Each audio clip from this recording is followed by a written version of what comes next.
magandang umaga sa ating Panginoon Jesucristo. Ganun din po ang bawat isa sa inyo mga kapatid. Ako po ay mag-alin po ng awit sa Panginoon. Bilang pasasalamat po dahil napasalamat po ako sa Panginoon Jesucristo dahil yung mga dumaan o mga kalamidad na sunod-sunod mga kapatid na ito po ay sa balita ay super typhoon.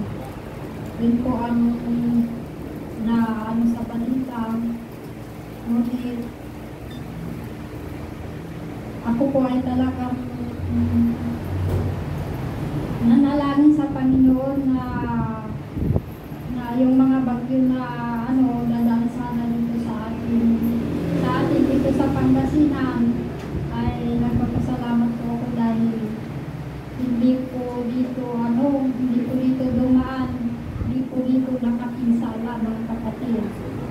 Kaya alam ko po na ang dito sa Pangasinan ay talagang marami po ang nananalangin para ang mga bagyong dumating na yun na malalakas ay hindi po makapinsala dito sa atin dito sa atin.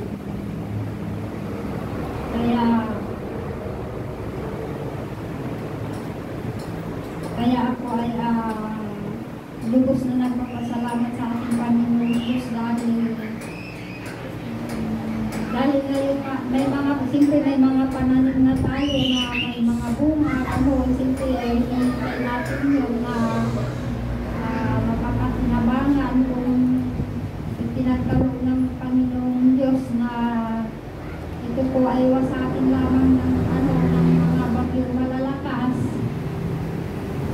ay hindi po natin mapapakinabangan dahil nga po sa nilang sumasampalataya sa ating Panginoon Jesucristo, talagang itinanalangin po talaga mga kapatid. Dahil na yung may tanim na kami doon sa likod na saging na hinihintay nga namin doon, mga kapatid, kaya talagang hiningi ko talaga sa Panginoon na yung malakas na bagyo yun ay huwag mapunta dito sa ating mga kapatid, at yun naman po ay pinagkaloon niya mga kapatid. Kaya pinupuri ko po ang ating Panginoon Jesucristo at niluluwag ating mga kapatid. Kaya nga mayroon po akong nabasa sa banal na kasulatan na dito po nakasulat po dito sa Marcos chapter 13 verse 33 na nakasulat po dito na kayo mga ingat, magpuyat at magsipanalangin sapagkat hindi nyo alam kung kailan kaya ang panahon. Nakasulat dito yung sa pagparito ng ating Panginoon Jesucristo na hindi natin alam kung kailan ang panahon yung pagbalik niya muli dito sa atin upang iligtas niya yung mga karapat-dapat na maligtas. Kaya sinasabi dito na panatilihin natin yung ating pananampalataya at yung higit sa lahat yung palagi tayong nananalangin mga kapatid. Kasi nga hindi nga natin daw alam yung panahon ng pagkarito ng ating Panginoon. Mabuti pa nga yung bagyo na ganyan. Alam pa, binabalita pa. Kaya tayo ay naghahanda mga kapatid. Nandyan na tayo po ay nananalangin upang hindi po makapinsala yung bagyo yan na pwedeng dumating sa ating lugar mga kapatid. Kaya mas maigi pa yung ibinabalita nila na ganyan, may makapaghanda pa, pero ang pagparito na ating Panginoon ay hindi po natin alam. Nakasulat sa Biblia na maging ng mga anghel, hindi alam. kundi ang nakakalat lang ang Ama, kundi ang ating Panginoong Jesucristo. Praise God. Kaya nakasulat po dito sa Hebrew 10:26 yata ito, hindi ko na naisin. Sabi niya dito mga kapatid na huwag natin pabayaan natin pagkakatipon na gaya ng ugali ng iba, hindi nag-aralan sa isa't isa at lalo na po namamalas na malapit ng araw mga kapatid. Kaya napakahalaga yung sama-sama yung ganitong yung pagkakatipon natin sa ating Panginoong Jesucristo. Napakahalaga, mas lalo daw kung namamalas na natin na malapit na yung kanyang pagkarito mga kapatid. Kaya nga dapat ipangalangin natin yung iba pang mga kapatid na wala, yung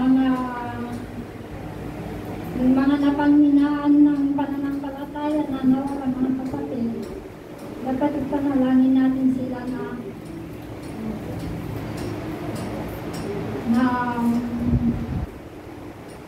makapanbalik mga kapatid. Para mas maganda mga kapatid na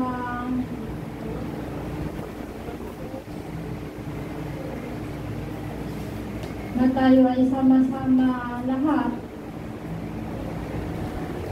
Dahil namamalas na natin na malapit na ang panahon yung pagpalito ng ating Panginoong Jesucristo.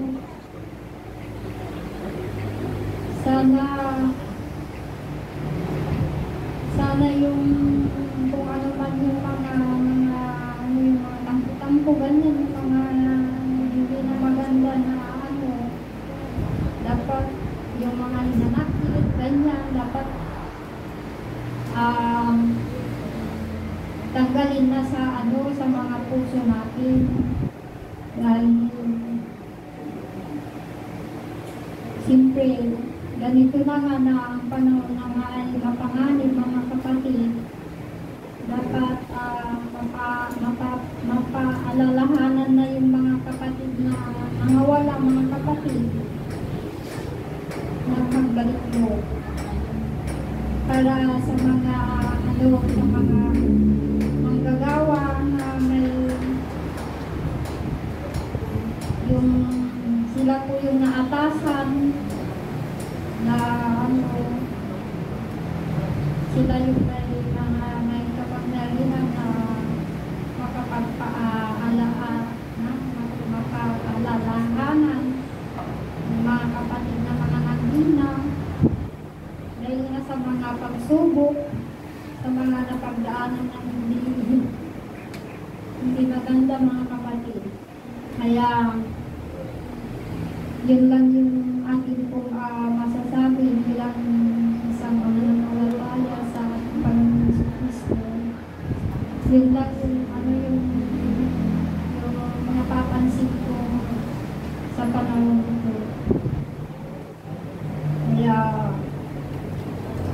bilang pasasalamat ko sa ating Panginoon Jesucristo at tuloy na patnubayan kami sa bawat isa sa atin. Muli na naman tayong sama-sama na magpupuri at magluwalhati sa Kanya. Kaya ako po ay mag-aandun po ng isang amin sa ating Panginoon Jesucristo. Di ka nagkulang.